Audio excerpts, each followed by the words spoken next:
Luto na siya. Aking adobong chicken. Lagyan ko na lang ito. Tapos pakuluan ko pa ng konti para bumaba ang kanya.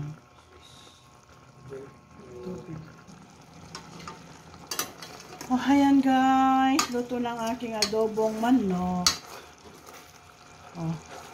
Oh, very, very soft na siya. Ayan siya. Oh, very, very soft na siya. So, thank you for watching sa aking adobong manok.